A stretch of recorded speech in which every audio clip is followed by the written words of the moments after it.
Welcome, everyone. This is Will Crockett here in Chicago at the ShootSmarter.com Universal Headquarters. And today we're going to investigate, is today the birth of hybrid imaging? I'm a commercial photographer and I enjoy blending still photo with video and audio in order to make images that have impact and movement more than a single video or a single photo will. I'm struggling with DSLRs and HDSLRs with their ability or inability, in fact, to shoot photo, video, and to make that process simpler, because as a photographer, I want to be able to create that hybrid image whenever and wherever I feel its most impact. Meaning I want to set up a shot and I want to decide, am I going to push the shutter button to click a still photo, or am I going to hit the video button and record HD video? And I want to go back and forth between those two. That's really a hardship for me with DSLR. So over the last year and a half, I've discovered mirrorless cameras. And even though the ones that we've tested and have presented on discovermirrorless.com are really not ready to replace the Nikon and the Canon Pro DSLRs when it comes to hybrid imaging, we're getting very close.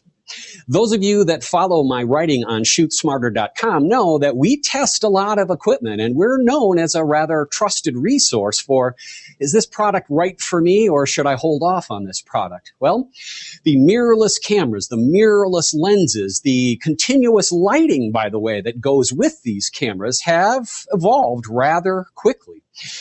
I'm told by some rather trusted resources that the new breed of hybrid cameras, these new mirrorless cameras, and the new lighting systems for mirrorless cameras that offer continuous light that works not only for still photos but works for video, is ready for prime time. And frankly, I'm skeptical.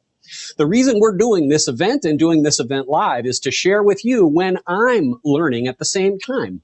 Those of you that are into some of the rumor stuff on the internet know that Panasonic, for the first time, is getting into the professional photography universe. They're releasing a new camera, interchangeable lenses, micro four thirds mount, that's called the GH3. And it's supposed to be the replacement to your Nikon D800, your Canon 5D Mark III. Is it? Well, those are pretty big shoes to fit inside. Plus, what about lighting? There is no flash that works for video. So folks like me who are so used to using TTL flash on camera and off camera, when it comes to shooting video, we've got a big problem. I need to have a camera that doesn't get in the way when I want to shoot hybrid, meaning photo or video or both, and I want lighting that doesn't put restrictions on my creative scope. Today with us, we've got from the Panasonic headquarters in Secaucus, New York, New Jersey, one of those, is Darin Pepple and Dean Delserro. Hey guys. Good morning, Will. Also, we have my good friend Will Holowka from Manfrotto Imaging. Will, say hi. It's okay. I'll say hi for him. Hello. Oh, sorry about that. Hello again. Also, too, with me on our side of this debate is Frederick Van Johnson and Giulio Sciorio that you'll see at the bottom. We will welcome them in with questions as we go along. First up, I would like to direct a question to the team Panasonic. Dean, Darin, what kind of photographer is the GH3 designed for? Well, we like to refer to it as a hybrid photographer, and Will, you're kind of an example of that. You're moving into the video stream. And for most photographers that are still photography based, it's a daunting task to suddenly pick up their SLR and start shooting video. And for that purposes, one of that purposes that the G series was created was to lead that direction in the future. And what GH3 is doing for it right now is trying to create a best-in-class, easy-to-use solution rather than something that is perhaps from the days of film cameras and we just kind of shoehorn in the creativity and the ability to shoot video into it. We created G series from the ground up for the hybrid photographer. And we joke around, in fact, Darin, we say that DSLRs, in fact, are the current mutation of cameras, right? Those started off as still cameras, and then we adapted them into digital, and now we're adopting them into video. Well, I think it might be time to retire that entire design, get rid of that mirror, because that basic design change, even though it sounds like it's more marketing hype than anything else, it's not. When we get rid of that mirror, a lot of technology is able to happen. Dean, give me some highlights on the GH3 as far as new technology. So some of the more exciting features are obviously an updated sensor. It's a 3-core processor now on the sensor. In addition, we've added a lot of creative controls. So within the video as well as still modes, you have the ability to add creative filters, things like one-point color, which is a very dramatic effect. The new camera has a lot of great new accessories, whether it be a extra battery grip, things like a new flash or a stereo microphone that are coming out. We're excited to introduce this as a more rugged solution than things we've had in the past. So it'll have splash proof and dust proof for both the body and the 2 new lenses that we've recently introduced along with it. So it's certainly an evolution and a step up into the pro space for us. With Dean, we've hosted a conversation on the DP Review Micro Four Thirds forum, and I was trying to poll that rather large and vocal group, as you know, to see what is of interest of them. And I know that you touched on flash. Is there wireless flash capability with the GH3, and can I use wireless TTL flash systems? Yeah, so we'll have wireless flash capabilities in the camera. We're going to be introducing a new wireless capable flash later this quarter. And will also be compatible with third-party wireless systems such as Olympus and others. Terrific, terrific. Why would a photographer who's already got a Micro Four Thirds camera, or even mirrorless camera for that matter, why would they want to sell their Sony or their Olympus and move over to a GH3? Well, if you have an existing, like did you say, existing mirrorless technology, the mirrorless technology, we started the first one in 2008, which, it's not that long ago. But the technology is being developed so quickly, and we've been able to listen to the market in that period of time and sort of bring to life those things that people are asking for. But mostly it really kind of comes down to creativity. Well, we've gone back a long way in the professional world, and creativity with film required scanning, or you had to do it in the camera. You had to get the shot in the camera was sort of the hallmark. And then when digital came along, it's like, well, you don't necessarily need to get it in the camera. We can do some pretty cool things in Photoshop. Now with this sort of third generation, let's look at it like that, you can do the work in the camera. So with most professionals, as you're working in the field, you know that if you're not in the field and you're sitting back home doing Photoshop or some other technique, that you're not making money. So get the shot in the camera we're back to that. It's music to my ears, Darin. I've been talking to photographers all the time, particularly ones who struggle with shooting video on their DSLRs. A lot of the problem is that they don't have the skill and the control on their DSLRs to shoot proper exposure and proper white balance and adjust their contrast when they shoot video, because there's obviously no raw functionality in the mainstream of video. That means we're going back to more camera skills and being creative in the camera, which is one of the reasons why I like mirrorless. It saves a lot of post-processing time. Part of that reduction in post-processing time comes from lighting, whether photo or video, which is why I've been drawn to LED lights. On the other side of the globe, we have Will Holowka, who is the product manager for Manfrotto's LED light line. Now, I do want, in full disclosure, I do want to let you know that I have not gotten my hands on a GH3 yet, but I have gotten my hands on the LED lights. Will was kind enough a couple of weeks ago to send the entire line over for us to look at, and I find them very interesting. They're shoe-mounted, well, cold shoe, not hot shoe, shoe-mounted LED lights that are going to allow us to create in the camera on the fly, both photo and video. The unusual part is some of these LED lights that are in the line have both an LED continuous light output and they have a flash in them. Will, would you please tell us how, as photographers and videographers, we're supposed to use a hybrid LED plus flash product? The great thing about the hybrid LEDs is they allow you, as you said, to have the continuous light with the flash. So say, for instance, if we needed to do a frame grab when we are on a location, we can then turn it in flash mode and do a quick frame grab, and it'll give us a nice quality of light as a flash would for working as a still photographer. In video mode, of course, it's continuous. So the nice thing is, excuse me, the LEDs produce a very nice directional light, and at the same time, you can adjust the lights up and down. So then that way you can determine the amount of light that you need for your subject. Some people prefer that because this way they can see actually where the light's going to fall.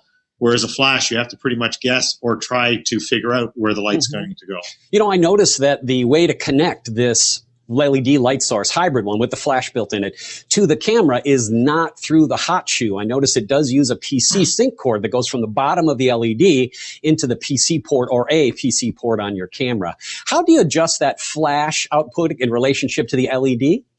In this particular case, we're not doing anything with TTL or anything like that. So all you need to do is plug the sync cord into the bottom of the light that takes it. And there's only a couple models in our portfolio that do take the flash synchronization. And then you plug it into your sync area of your camera. If you do it that way, then again, basically you're working with your same exposure that you would use on video. You may want to close it down an extra stop because it's roughly 2 stops more power. So you may want to close it down an extra stop to gauge it at the beginning, and then take your initial test shot and see if you're happy with the flash exposure. Will, I can tell you it's really a terrific product line, and I'm looking forward to exploring it much, much more with you. And terrific info. The ShootSmarter.com folks are asking us through our Facebook page how these lights are going to be affecting their immediate future. And they're using the word called replacement, and I'm not quite sure that's the way to go. But let me pitch that this way to Team Lumix. Dean and Darin, do you think that the GH3 really is the camera that will replace a professional photographer's D800 or Canon 5D Mark III? Well, we hope so. So, you know, I think realistically, if they've got one today and they're more photocentric, I think it's a tougher argument to. We've lost Dean's audio, by the way. Dean, can you hop over to Darin's mic and share a microphone? Yeah, sure. So I'm sorry. I think it really depends on what they're out to do. So if they've already got one of those devices in place and they're more photocentric, it's a harder argument. If they're really looking to make the jump to video, we think a tool like a GH3 is really required. And it's just a matter of if they want to use it as a supplemental tool in addition to what they have today, or fully transition to that new product line and that new technology. I agree, by the way, Dean. I think the whole idea of covering an event, for me, it would be a corporate event, but I see my wedding photographer friends struggle with a phrase that's been dubbed fusion, and blending video with still photo with a DSLR or HDSLR is extremely difficult. On that topic of replacement, I do notice that Lumix has surfaced 2 brand new pro lenses, and they are a 12 to 35 millimeter constant aperture f2.8, as well as a 35 to 100 millimeter constant aperture 2.8. They're expensive. They have premium optics, but when we translate those focal length zooms into a full size, we say DSLR, that's the equivalent of the 24 to 75 f2.8 Nikon or Canon series line. And it's also, that longer zoom is the equivalent of the 70 to 200 f2.8 zoom that most pros count on every day as their portrait lens. It looks like these are the 2 lenses that will match with the GH3 and allow us to move forward in hybrid. Are these 2 new zoom lenses really up optical quality to put them side by side with the Nikon and Canon premium zooms? Yeah, we absolutely believe so, and that's really what we're targeting. We think as a package or a bundle, if you get the GH3 and these 2 new lens options, it's really a complete kit for anybody that's really looking to do a lot of multimedia photography, I guess is a new phrase we've started to use. We've had a long-standing development relationship and co-manufacturing relationship with Leica. So, we're used to making extremely high-quality lenses, so we understand the technologies. In addition, we've already talked about them being water and dust resistant or splash-proof. So we think they're going to be highly durable to allow the professional to take them virtually anywhere with them. Well, one of the parts that I find very intriguing is the price value level. If you are a college kid and you're just getting out and you decide you want to be a professional photographer, if you're going to move into a high-end Canon or Nikon and add the high-end glass that you need to be competitive in this type of marketplace, you're talking about a lot of money. You can save, between 50%, maybe a little bit less by going with something like a GH3 and these new Pro zooms. Can you give us a little rundown on price points? What's the price of the GH3 body? Roughly what you're going to do as far as kits. Give me a price on the 12 to 35 and the 35 to 100 zoom, and then we'll scoot over to Will and get LED pricing. Yeah, sure. So the GH3 body is introduced at $12.99 MSRP. The 12 to 35 lens has been out for a little bit now, and that's also at $12.99. And the new 35 to 100 will be released at $14.99. You'll expect to see, as they begin shipping, some promotional activity to give you some discounts when you buy them all together at once. We actually will not be offering a pre-bundled kit, so we're going to give the photographers the option or the choice to pick what they want as far as lens combinations. Because in addition to those two lenses, we also have about 15 other lenses that give them a lot of flexibility, from 8mm fisheyes to even longer zoom telephoto. So we think that's a nice complement to the GH3 that we have today. Well, Dean, as a rather experienced mirrorless camera photographer myself, one of the reasons I do like Lumix cameras as well as Olympus cameras is because they've chosen the micro 4/3 lens mount. That means that I can use an Olympus micro 4/3 lens on my Lumix camera and vice versa. If you combine those two lines, the Olympus line as well as Lumix line, you've got a handful, in my opinion only, you've got 10, maybe 12 lenses that are magnificent pro, no doubt about it. And of course, very affordable. Speaking of affordable, LED lighting, when we talk about quality LED lighting, can be pretty pricey.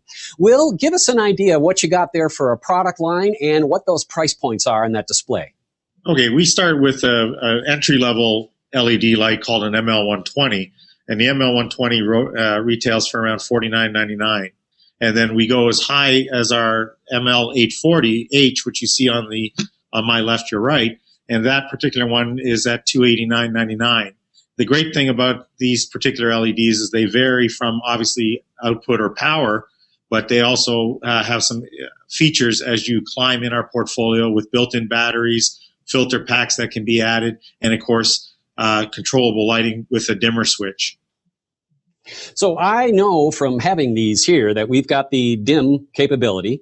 It's a nice knob that's on the left side, which is great because if I'm going to one-hand it with the camera here, I can adjust this up and down as I want to. And of course, having the electronic viewfinder on mirrorless cameras is spectacular because I'm using this for a little fill light, a little bump light, and I've had terrific results with them.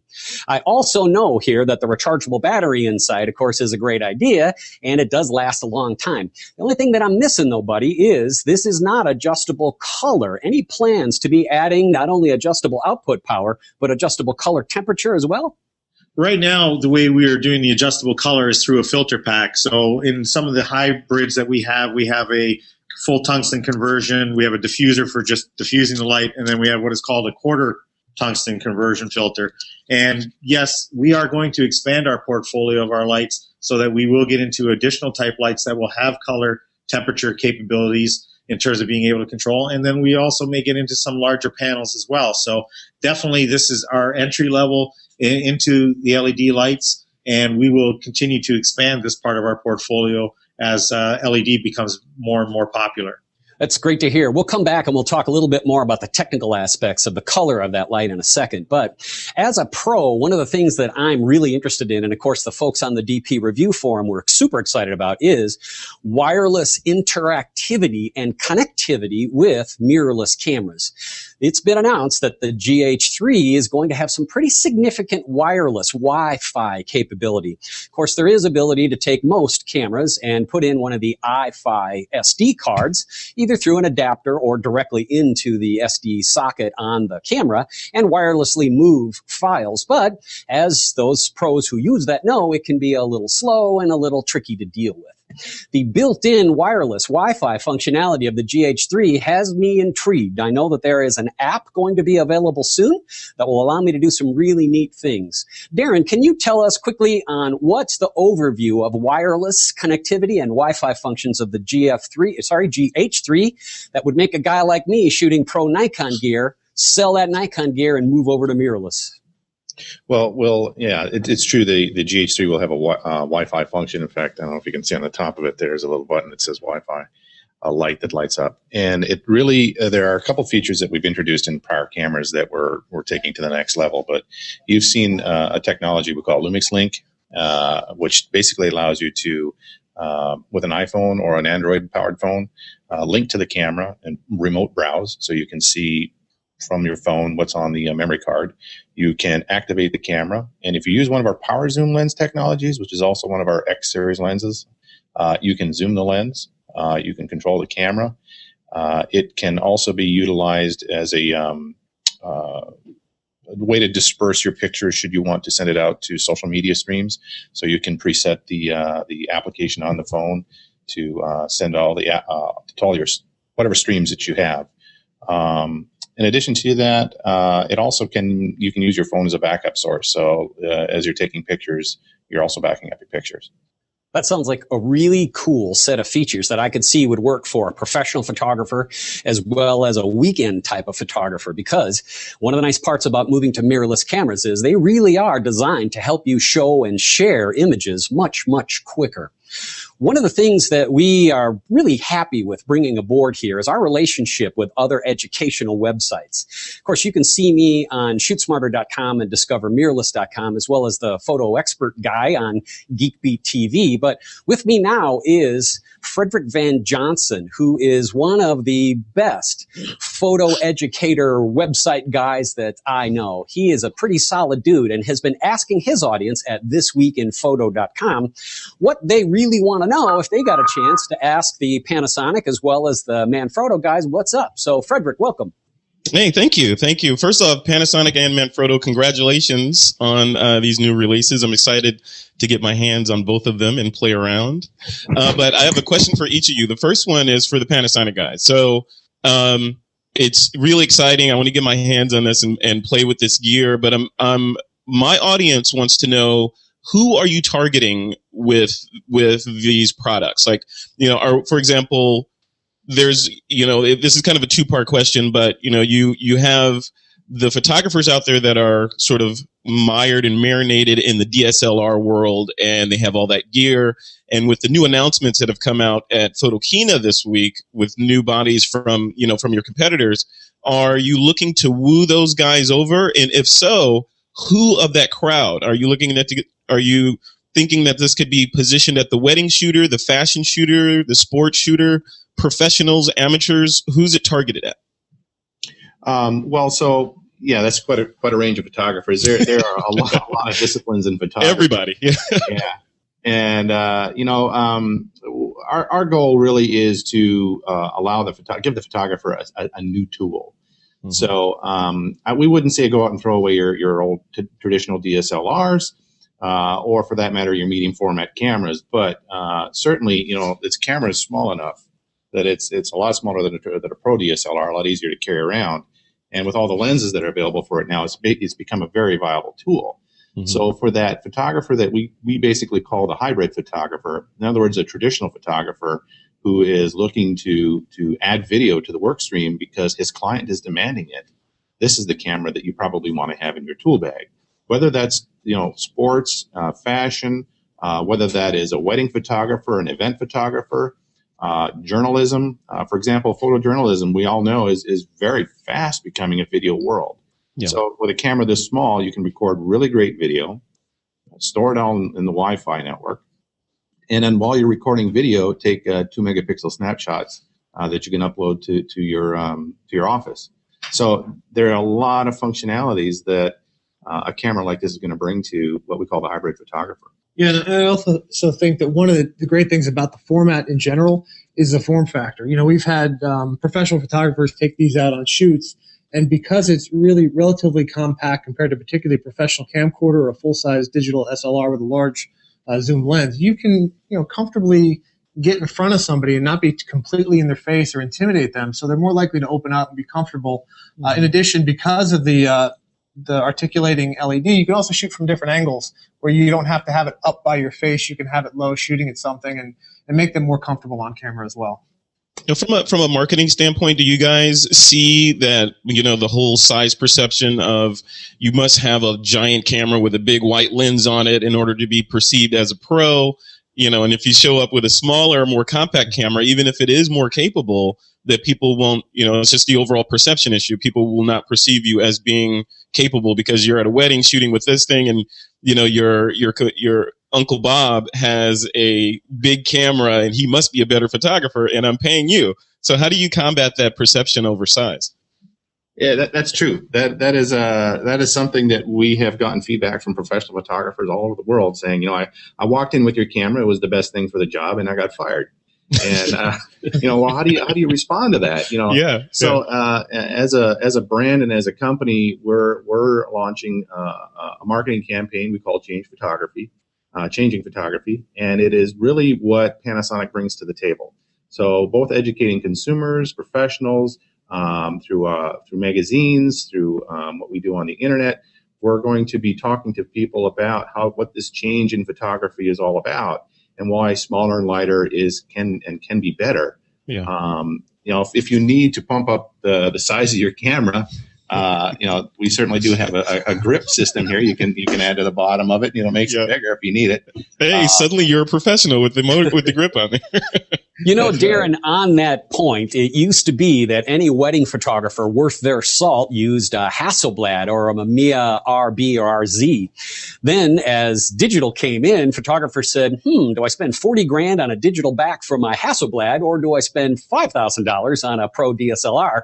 They changed to a much smaller camera really quick. So I do hear that a lot about the smaller camera issue. And in fact, over the past weekend, I went anonymously on a meetup.com photo shoot, and I noticed for the first time how different you get treated when I'm in a room full of people shooting DSLRs on tripods, and I just had a GH2 mirrorless camera.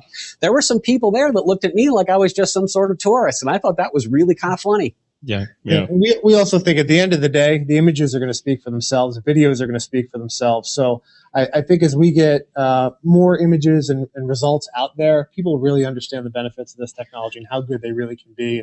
And we've partnered with several different professionals, including the likes of Ira Block, who's a National Geographic photographer that's gone out on shoots on our behalf, taken some just amazing photos that night shots you can blow up to ultra large format, and there's virtually no noise in the night sky. Wow. So the images really will speak for themselves, and we believe this will catch on and people accept it. Ian, I couldn't agree with you more. I think you're right on there. I do think that it's the combination of that really good image quality from a very simple to use system that offers the least amount of resistance between when a photographer has an idea that they want to create an image, then that ability to produce that image and show and share that amount of time and those hurdles that they have to jump through between there is really dampening their creativity, because DSLRs are really difficult to deal with. In one area in particular, now we, as you know, we have a whole bunch of Lumix GH2s here, and when we produce video, which is what we produce mostly here, mostly video than still photo, we're using GH2s on a big scale, outdoors, indoors. I cannot put the autofocus on the GH2s and go shoot big boy HD video, even if I'm talking head into the camera here, because its autofocus just is not trustworthy and not predictable. Please, no offense. I would really like to know, if I move up to the GH3, am I going to have autofocus on video that allows me to do something very simple like this? Then take advantage of some of those really cool functions like autofocus tracking, where we tap on the back screen, the display screen of the camera locks on to a specific item like a dog or a little kid, and then it moves its focus as that kid moves and adjusts things like white balance as well as exposure values on that one specific localized tracking region. How much better is the tracking function and the autofocus in video on the GH3 than any other camera you've done? Well, Will, you got a point there. It is hard with video to focus. Most cinematographers turn off autofocus. But when it comes to event photography, and let's run the scenario down, let's go into a wedding situation. You need to shoot video, and you need to be fast on your feet, and you need to be able to trust the camera is going to be focusing on what you need it to. So let's say you're at the front of the up by the altar by mom, and her daughter's about to walk down the aisle. You're taking a video of mom close up, and in the background is the bride in autofocus, and you just reach over and touch the bride on your screen, and it track focuses to that and follows that bride down the aisle until they meet their mother or father at the beginning of the aisle. You now have composition capability because you have full aerial autofocus. In other words, you can touch anywhere on that screen, and that's what it's going to follow focus, or that's what it's going to track focus. Wow. Whereas right now, shooting video with a traditional DSLR, you really only get 1 point dead center. So your subject cannot move from dead center in most cases. That's true. It does force you into manual focus, and unfortunately, that leads to putting focus adjustment rings on your lens. So instead of having to grab the lens focus ring, you'll put a lever on the outside and just move the lever, which will allow you to make that plane of focus move back and forth the way you want to. Yeah, that works, and yeah, that is a solution, but for most photographers, particularly, as you mentioned, wedding photographers, that's just not going to happen. So low light function, of course, is got a lot to do with autofocus as well, because we find out in the bright sunshine, autofocus works a heck of a lot better than it does in low light. One of the reasons I moved over to the Lumix system for our mirrorless cameras is their phenomenal low light performance. How much better, Dean, is the low light overall performance when we talk about noise, we talk about low light performance, meaning autofocus, as well as other low light features? How much better is the GH3 than, say, the GH2 or the terrific new G5? Well, it's hard to quantify, but we've had a new engine designed for this. So it's still a 16 megapixel sensor, but it's a whole new engine with multiple cores, and we've seen great results. I don't know if I can work with our engineering team to get a better quantification of it, but ultimately, again, the pictures are going to speak for themselves. There's some Ira block photos that'll be available on various websites that'll show that low noise performance, or low light, low noise performance at a high ISO that I was blown away by. So I think it's a dramatic improvement from what I've seen in past devices. We'll be looking forward to seeing those, no doubt. Let's go back over to another low light issue, and that is if we're going to shoot hybrid images under low light, we're going to need to have that little bump, that little fill light. A lot of times that is going to not only give us some exposure, but having that LED light on top of our camera when we're going to shoot photo or video gives us that little bit of fill. It also gives a little extra volume of light for our camera to autofocus on. One of the problems with the low cost LED lights, particularly the off-brand ones or ones you can get on eBay, is that the color, the true color of those lights is bad. I've noticed, because I'm one of those guys that has a color meter, that when we test some of those lower cost LEDs, we put a color meter in front of them, we see a pretty significant magenta green shift, and that magenta green shift changes as we adjust the color temperature on some of the color temperature adjustable lights. I'm counting on Manfrotto to create a quality product. And Will, what is the color temperature, the effective color temperature, and does it shift on your line of LEDs? No, the great thing is all of our LEDs are rated at 5600 degree Kelvin. It doesn't matter what setting you have them on. If you dim the light, if you have the light on full brightness, it really doesn't matter. They will stay at 5600 degrees Kelvin in that range. And that's the important part with LEDs, is you want to make sure you have that consistency so that when you are taking a number of shots, it just makes life that much more easier when you need to do any type of color correction. Or if you're correcting, say, from the front of the video to the back of the video, you have consistent, good color all the way through. And that's what you want to make sure you have. And again, it doesn't matter any setting that you happen to have the light at. Right on. One of the other reasons we like mirrorless cameras and their performance from multiple brands is the fact that using them, because they have sophisticated auto white balance systems, for instance, they reduce post-processing time. And it is quicker for me to get those photos and those videos to the client or out to my family if I'm just sharing images, because the mirrorless has those advantages. Now, they also have an advantage of being small. And we have a little phrase where we say travel small, shoot big. Another photographer who's adopted that whole saying is Giulio Sciorio from the website smallcamerabigpicture.com. He has been shooting Olympus cameras for a long time in the mirrorless realm and has hundreds, if not thousands, of really terrific images. Giulio, welcome to our program. I'm super excited about the GH3, as I think a lot of people are. You know, it's when you kind of see it, you know, when you see it there on the screen and you read about what it does, it's pretty impressive. A lot of my fans on small camera big picture are really big into video, and probably the thing that are asking me the most is you know, about focus peaking and clean uncompressed video through the HDMI signal with the GH3. Can you guys tell me a little how that works? So yeah, you've probably, a lot of people have heard about focus peaking. Focus peaking is very similar technology to that overexposure flash that you see on the back of your LCD. Right now, I don't believe we have focus peaking in it. It wasn't originally part of the design. And there was one other technology you were asking about. Sorry, I missed. Clean uncompressed video through HDMI. So if you want to hook up like a hard drive recorder and just get like a 422 video ProRes, is that possible? Yeah. Okay. So yeah, it does have a second an HDMI port on it that is live. So something we call director mode. So if the client is wishing to see what you're photographing, you can hook up a TV monitor to that, or you can also, through the Wi-Fi connection, give them their iPhone so they can watch what you're doing. But as far as the video output through the HDMI, whether it's compressed or uncompressed, we don't have an official statistic on it. I do know that the goal is to produce as clean a possible signal coming out of that. So when the product ships in November, we'll know a little bit more about what it's actually going to do. But we do know people that hook up, like, for example, the Ninja, which is a device that is an external recorder. It's used quite a bit by cinematographers, and it produces different file formats that are not available in the camera. Originally, that was because of the GH2. A lot of people wanted to be able to record in ProRes.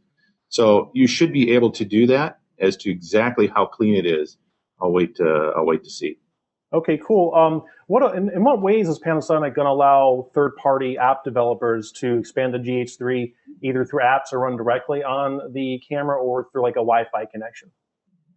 So through Wi-Fi connections, we don't have an SDK kit that's going to be handed out to developers right now for this camera. So if they do develop it, it would likely be on their own. Certainly, I think the GH2 is probably one of the most hacked cameras out there. And I anticipate all those tweakers to try. I don't think there's anything we can do to completely stop it, but certainly the second it ships out, I imagine a few guys will grab them off the shelf and start immediately trying. Let me bust in there. Darin's referring to hacking the camera. So literally you can jump into the camera's firmware and software inside and break it open. And what that does is that takes the restrictions off of some of the capabilities that this camera has. Now, in my opinion, Panasonic's put these restrictions on there for a pretty good reason, whether it's balancing battery consumption power or allocating the internal processor to do its tasks correctly. All the GH2s that we have, and in fact, all the Lumix cameras we have, we do not do any of the hacking stuff. I have seen hacked GH2s, and the video under the certain circumstances is better. I don't know, significantly better, but it is better. Now, Darin is referring to, is the GH3 going to get hacked? Well, of course, there's always people that are going to take something to think that they can do a better job souping it up. So, Giulio, excellent questions, and thank you for dressing up. That was really nice of you. Hey, Will, I must say, just for the record, we don't officially recommend or support hacking of our cameras, but I know people have had some pretty good results with it. There you go. Wow, thank you for saying that. Wow, good for you. Yes, I'm not interested in hacking there either. I got enough stuff to do. It's my opinion that LED lighting is the future of photography. And one of the hurdles that photographers face when they're moving from DSLR universe with a flash to mirrorless with no flash, not that you can't have flash, you certainly can, but remember there is no flash in video, is that hurdle is the LED light itself. And as we discussed, there are some quality issues there, but imagine when we move forward into the future, wouldn't it be great to be able to go out on an event with an LED light that works both on the camera, slide it off, and it will work off the camera in photo and video. Then take that LED light and maybe combine it with other ones, snap them together to make a studio light. Or when you get back to the studio, you'll have your LED lights. Will, how far away are we in the future of having both still photographers and video photographers get rid of flash altogether and move to LED with different size, shapes, and light modifiers? I don't think, LED is going to necessarily replace flash. I think Darin and Dean, on their talk of the cameras, it's another tool. And that's the way I look at LED lighting as well. LED lighting has its place. It's a great tool. It can give you a lot of flexibility. Right now, under the recording right now, we're under LED lights as we're talking to everybody. And the great thing is LED lights are a great tool that can give you effects you want by simply adding some filters. Are they going to replace a flash? No, I don't think so. Flash is another type of tool out there that can be used, and the same thing with LED. You can use it as a tool. You can brighten it. You can dim it. As you said, you can take it off. You can hold it to the side of your subject. If you want, you can take it, and then you can also stack it onto a unit, so you can have 2 units there. And if you need a bit more power, you have it. If you need less power, you can dim it. And again, use it to create different effects. And I think that's the beauty of any type of tool that you use. And LEDs is just another possibility of being able to do that. Oh, by the way, Will, you're dead wrong. LED is going to replace all kinds of flash. I know that you're trying to sell flashes there too, but if I was there, I'd ruffle your head right there.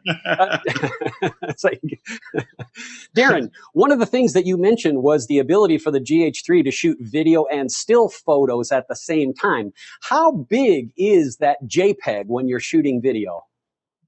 Well, right now, as you're shooting video at the full resolution of the 1080p, for example, you can snapshot a 2-megapixel file. Now, that's not a lot. It's probably not going to be the primary image, but there are times when you're shooting video, you just need a snapshot for the portfolio. And let's face it, a lot of people these days, they want their wedding albums, their events, everything online. 2 megapixels is well enough for that. Couldn't agree more. Guys, this has been a terrific educational experience for all of us. I want to thank you very much for not only giving us the straight answers, but showing us what we've got to look forward to as the future of hybrid photography comes right at us. We see more and more of our corporate clients, as well as just moms down the street here, are showing and sharing electronic images on their iPhones and their tablets and, of course, Facebook pages. And we're seeing this hybrid imaging open up all kinds of new doors for our professional photographers. Sure, it's true that anybody can go to Costco and buy a really good low-end DSLR kit, hop out and go shoot a wedding with it, literally from the parking lot of the store to the church. Well, the creativity and the ability for a true imaging professional to create hybrid images is what's going to separate that photographer from everyone else. And for that non-professional photographer, when you want people to take notice of your images and you show them still photos that move in some sort of slideshow, and you show them video blended with still photos, take a look at the impact that has and explore the ways that it will expand your creativity. I'd like to thank Will Holowka from Manfrotto for his time. Thank you, Will. Thank you. Good to see you. You too. And of course, the good guys over at Panasonic, Darin and Dean. Thank you, guys. Thanks, Will. It's our pleasure. And Giulio Sciorio down in Miami, you lucky dog. At least we have nice weather in Chicago. Thanks, pal. Right on, man. And Frederick from thisweekinphoto.com. I couldn't appreciate it more. From the Shoot Smarter, Discover Mirrorless headquarters in Chicago, my name's Will Crockett, saying keep in touch with hybrid imaging through our video series called The Smarter Photographer that will be released later this week, and lots of free info on this and other topics on discovermirrorless.com. We will catch you next time. Thanks again, fellas. The Smarter Photographer is looking to grow as an image maker, constantly improving their imaging process. Sees every phone, frame, tablet, and computer screen as a great place to put pictures. Still a little nervous about all this video stuff, but it's okay, we'll help you. The Smarter Photographer is a new video series presented by 22 super talented photographers and 2 that are maybe not so talented. Oh, and my dog. The Smarter Photographer is focused on the smarter ways of shooting, shaping, showing, sharing, and even selling your photo, video, and audio files through the web, prints, phones, Facebook, iPads, computer screens, and much more as we move into the hybrid imaging era. The Smarter Photographer is $25 on DVD or stream to any screen at any time. Each volume covers the latest, greatest ideas and simple solutions in photography. Volume 1 features fresh info on choosing and using online gallery systems instead of plain old websites. Lynette Kent's top 10 reasons why we should probably all be using Lightroom 4. Photographer Giulio Sciorio shares the imaging secrets in the hybrid hot seat segment. Should you be thinking about replacing your DSLR with a mirrorless camera, we'll introduce you to our recent results on using LED lighting instead of flash for event photography, and plenty more. The Smarter Photographer is guaranteed good. If you watch it and you don't think you got your 25 bucks worth, just email our customer service and pick out any of our 72 different other videos, even the $39 ones. The future photography is hybrid, less fuss and more fun.